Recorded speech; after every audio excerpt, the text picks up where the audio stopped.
Nous sommes de retour dans cette édition du 29 mars 2023. Merci beaucoup si vous nous rejoignez à l'instant et merci beaucoup pour votre fidélité. Il est l'heure désormais d'ouvrir notre rubrique Les Essentiels de Cédric Leboussy avec Cédric Leboussy. Bonjour Cédric. Bonjour Louis-Antoine. Bonjour Cédric, vous êtes entrepreneur, philanthrope et également responsable de publication du magazine en ligne vuedailleurs.com. Aujourd'hui, on va traiter de long en large de la constitutionnalité de la réforme des retraites. Et pour en parler, vous êtes accompagné de Maître Franck Morel. Bonjour Maître. Bonjour. Bonjour, vous êtes ancien conseiller d'Édouard Philippe et expert sur les questions de travail, d'emploi et de dialogue social à l'Institut Montaigne. Et également, vous êtes associé chez Flichy-Granger, avocat. Merci beaucoup d'être avec nous, Franck.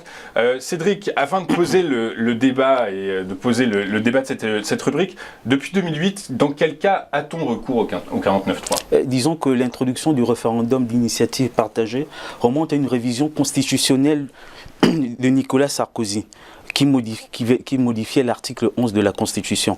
Donc jusqu'à maintenant, il me semble-t-il que le référendum d'initiative partagée n'a pas été utilisé. Il y a eu des tentations qui ont échoué parce que la procédure est très complexe. D'accord, donc on verra si effectivement c'est une porte de sortie pour le gouvernement, ce référendum d'initiative partagée.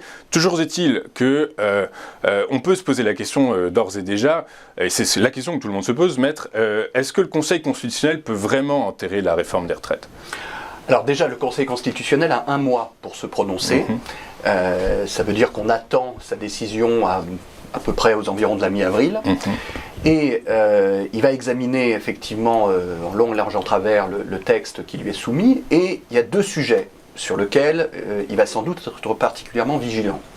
Le premier sujet, c'est un sujet qui a trait à la procédure, sur la base de laquelle le texte a été adopté, puisque le gouvernement a utilisé, pour faire en sorte que les débats à l'Assemblée nationale puissent être accélérés, une procédure qui est prévue à l'article 47 de la Constitution et qui concerne spécifiquement les projets de loi de financement de la sécurité sociale, qui permet, au-delà d'un certain délai, de considérer que le texte est adopté à l'Assemblée et de continuer la navette en direction du Sénat. C'est ce qui s'est passé. Le débat, il est le suivant sur ce sujet. On voit bien que cette procédure est prévue pour que notre pays ne se trouve pas sans aucun texte de financement de la sécurité sociale et qu'on puisse faire face à des situations de blocage. Le texte qui organise la réforme des retraites est un projet de loi de financement de la sécurité sociale rectificatif. Et donc le débat va être le suivant, est-ce que la procédure accélérée qui est prévue pour les PLFSS s'applique aussi aux PLFSS rectificatifs ? Voilà.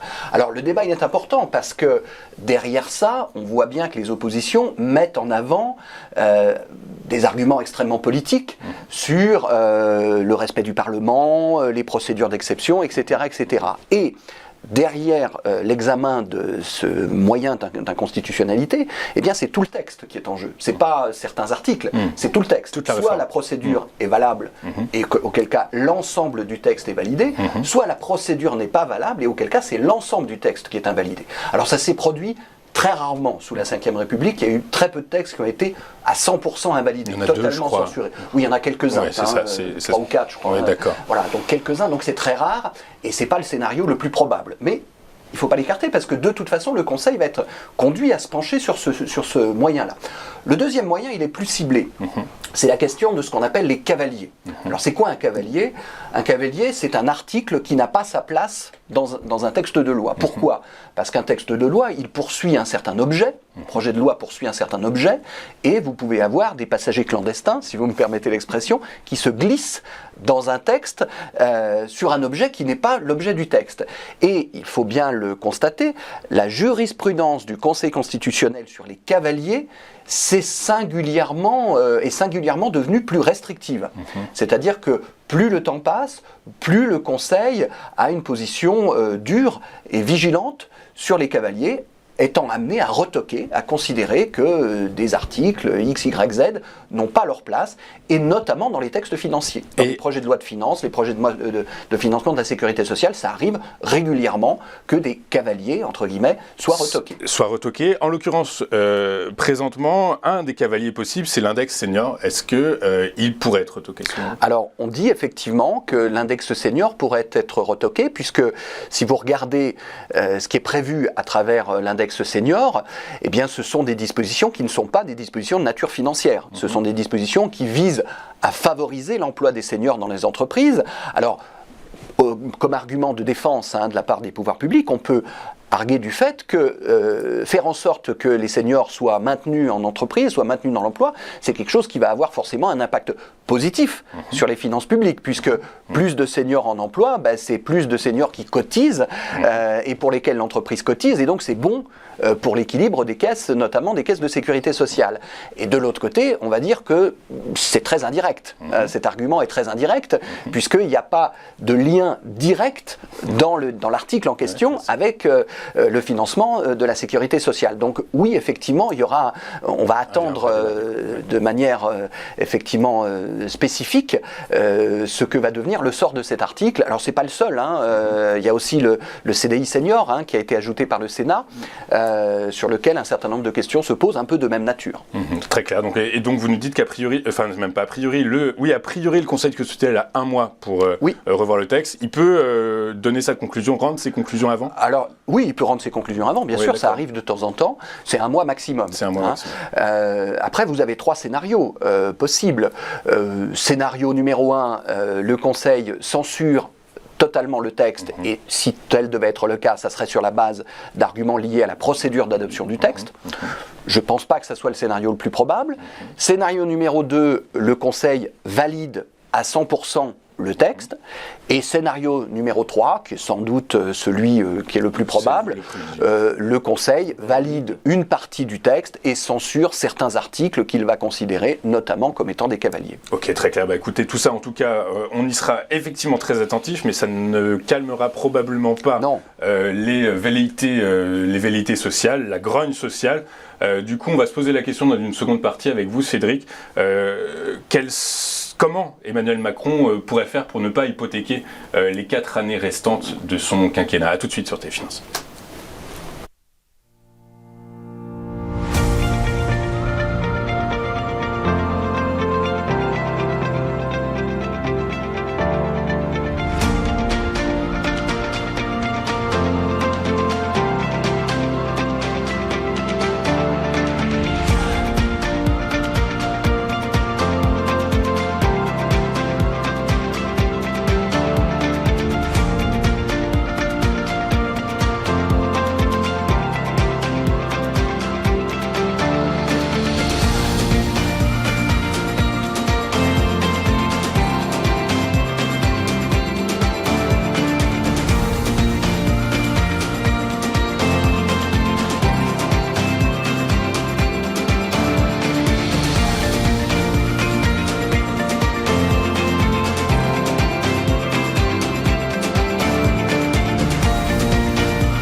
Nous sommes de retour dans les essentiels de Cédric Leboussy. Juste avant de vous entendre, Cédric, sur ce qui pourrait être offert à Emmanuel Macron pour ne pas sacrifier la fin de son quinquennat, on va revenir avec vous, Maître, sur ces potentiels cavaliers qui pourraient être intrigués dans cette réforme des retraites.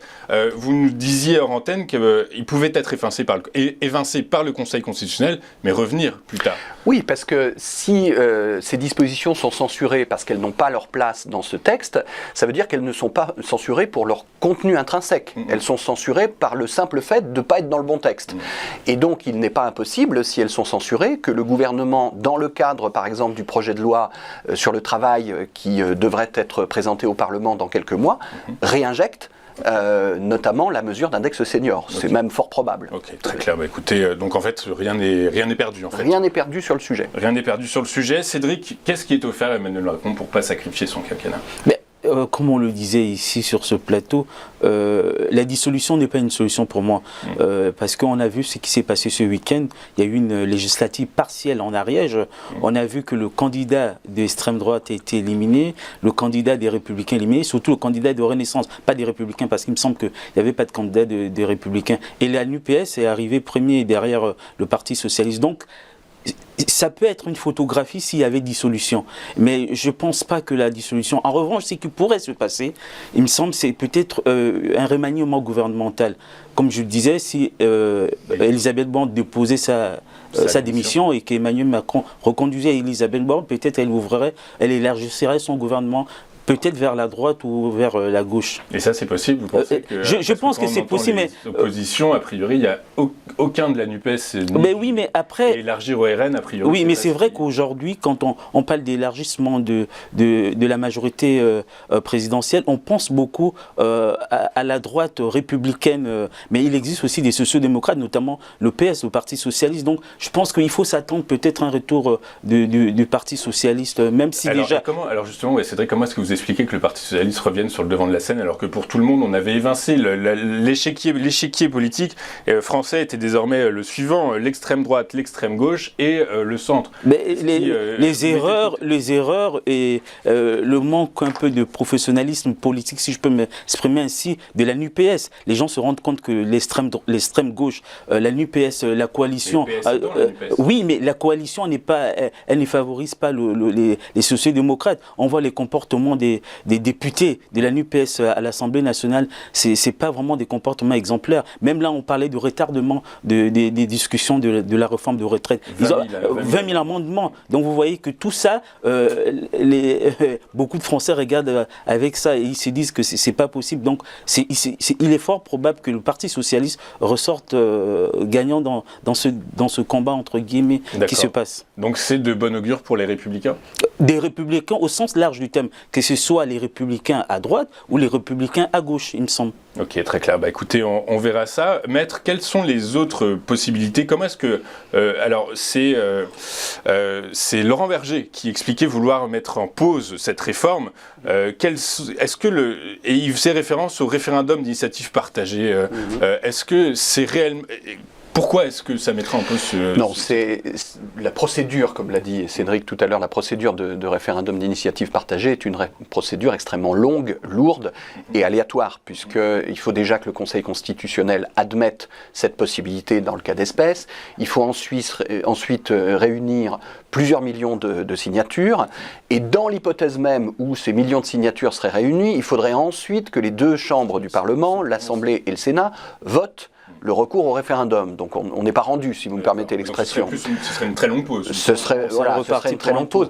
Par ailleurs, on peut jouer sur les mots, mais pause ou retrait, c'est la même chose, parce qu'on n'imagine pas le gouvernement mettre en pause un texte et avoir la possibilité, après l'avoir mis en pause, de le remettre. Ça serait extrêmement compliqué. Donc on voit bien que derrière ces postures, il y a quand même un souci de parler surtout à ses propres troupes, pour montrer à ses propres troupes qu'on est ouvert au dialogue. Bon, voilà, donc la difficulté pour le gouvernement en ce moment, c'est d'arriver à gérer la variable temps. On voit bien que hier, le nombre de manifestants était en légère décrue, mais on voit bien également qu'il y a un climat de violence qui peut s'installer dans un certain nombre de manifestations. Donc il faut arriver à envoyer des signaux d'apaisement, tout en restant ferme évidemment sur le maintien du texte. C'est un peu ce qui risque de se passer d'ailleurs à travers la rencontre entre les organisations syndicales et la Première ministre, puisque chacun y a trouvé son compte, dans le sens où la Première ministre a mis un ordre du jour dans laquelle n'était pas mentionné les retraites, et les syndicats ont répondu qu'ils viendraient et qu'ils parleraient des retraites, ce à quoi la Première ministre a répondu « j'interdis pas aux gens de parler des sujets dont ils ont envie de parler ». Donc chacun, vous voyez, on a un équilibre en fait, comme ça qui se cherche, et il va falloir gérer le temps jusqu'au Conseil constitutionnel, et ensuite après la décision du Conseil constitutionnel, avec un certain nombre de signaux comme ça, qui vont être envoyés de part et d'autre, et ça va être toute la difficulté de l'exercice. Et pour aller dans le sens de Maître Sorel par rapport à la variable temps, on voit, il y a des millions de Français, quand on a fait le sondage, qui soutenaient les manifestations, mais il y a aussi des millions de Français qui ne disent rien. Vous comprenez? Donc, à un moment donné, cette majorité silencieuse, elle en aura marre en disant mais ça suffit. Ça suffit. D'accord, donc effectivement, il y a comme une grosse incertitude. Donc en fait, le temps de pause réel, c'est le temps de travail du Conseil constitutionnel. Exactement, c'est le temps de travail du Conseil constitutionnel. Et ce qui va être important surtout, c'est l'après. C'est ce que disait Cédric tout à l'heure. C'est l'après, c'est le débouché politique sur ce qui va se passer après la séquence retraite. On voit bien que le challenge pour la Première ministre, c'est d'arriver à élargir la majorité, la mission que lui a donnée le président de la République. Si elle n'y parvient pas ou si elle parvient juste avec quelques personnalités, on va dire, de centre-gauche ou de centre-droit qui rejoignent la majorité, on ne pourra pas vraiment dire qu'elle y est arrivée. Donc le vrai challenge, c'est d'arriver à l'élargir structurellement, c'est-à-dire avec un accord avec des mouvements politiques ou avec des représentants de mouvements politiques ès-qualité. Et ça, la question qui se pose, c'est est-ce que la Première ministre a les capacités de le faire? Ou est-ce que cet élargissement avec des mouvements politiques ne peut se faire qu'avec à Matignon un représentant de l'un de ces mouvements politiques? C'est toute la question. Écoutez, c'est passionnant. Et il faut aussi ajouter, lui Antoine, l'opinion ne vote pas. Vous voyez, l'opinion ne vote pas.